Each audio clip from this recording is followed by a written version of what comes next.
vou contar pra ela. Carol, tá ouvindo? Agora tô ouvindo. Será que eu tô ouvindo? Bem baixinho.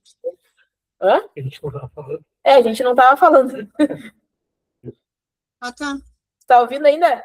Tô ouvindo, aham. Beleza.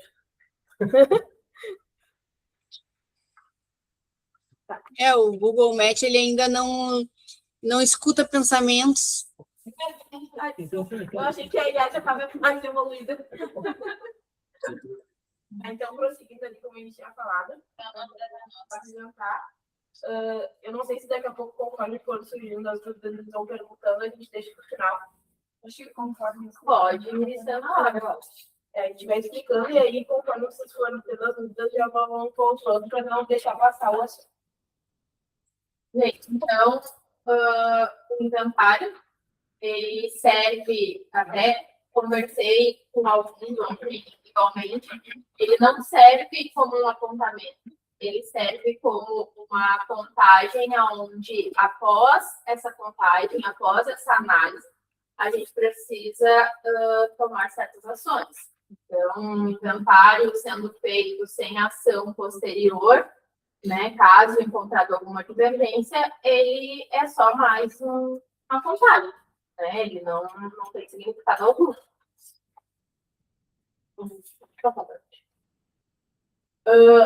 O objetivo do encontro é a gente conseguir esclarecer, né, as dúvidas sobre o inventário, deixar vocês preparados para entenderem ali o que acontece durante o processo, saber que a gente está filtrando ali, não existe mais lançamento de quebra sem ter certeza de onde que aquilo ali foi parar, que realmente é uma quebra. Não existe lançamento sem entendimento, sem confrontos para que a gente chegue num resultado real, tá? Então, o nosso objetivo é entender a lógica do inventário, validar os 3 pontos, que são os pontos cruciais para que a gente consiga chegar num resultado final, tá?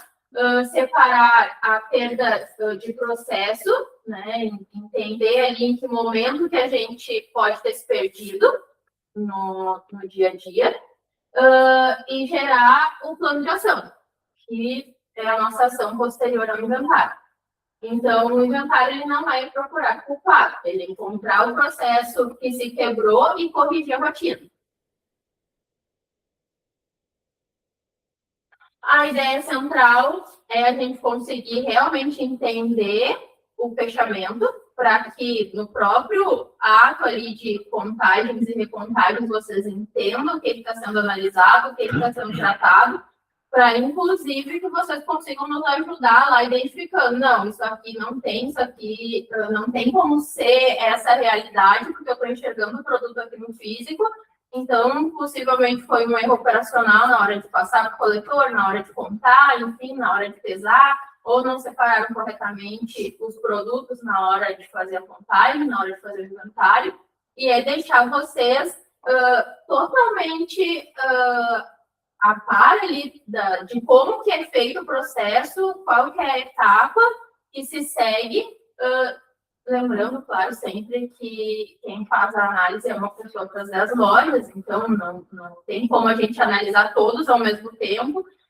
Quando eu estou fazendo a análise, eu sigo um padrão, tá? Eu analiso, na segunda agora, eu fiz toda a análise de açougue de vocês, então eu analisei todos os ovinos, suínos e aves primeiro, que são grupos mais fáceis de tu chegar em um resultado e solicitar uma recontagem, caso necessário. E após isso, eu fui para os bovinos, porque é um grupo que abrange um cuidado bem maior, porque são produtos que se transformam em uma quantidade bem maior do que os outros grupos. Então, para conseguir encontrar uma transformação ali, uma venda em peça trocada, é bem mais detalhado, né?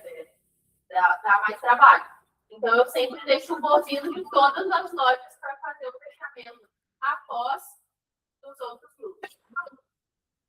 O que a gente sempre olha, independente do inventário, tá? Eu coloquei como ponto principal do açougue bovino, porque é o nosso, digo assim, ele é hoje o que está nos dando ali mais, não digo dor de cabeça, mas digo parar, analisar, tentar entender o que pode estar acontecendo de errado. Ele é hoje o que está nos dando mais trabalho para fazer análise. Então, usei ele como ponto principal, mas isso é o que é feito em qualquer grupo que a gente for contar, independente se é mercearia, se é hortifruti, a base vai ser sempre essa, tá? Então, a gente precisa ter, inicialmente, o estoque anterior, que é o primeiro, o inventário anterior que se teve do item, porque ali a gente tem um saldo de estoque, então, do ponto de partida do estoque anterior.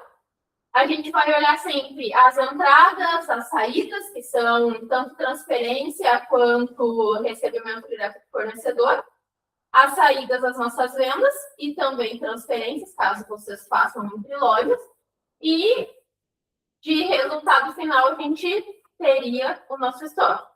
Então, esse é o estoque esperado, que é a matemática. Não tem como a gente chegar num resultado diferente se eu tiver o meu saldo anterior, tudo que eu recebi de fornecedor ou de alguma outra loja, menos as minhas vendas, eu deveria ter aquele estoque ali. Quando tu não chega nesse número esperado ou próximo a ele, porque a gente sabe que tem alguns produtos que perdem gramagem, né? Produtos congelados, hortifruti, o ideal é que a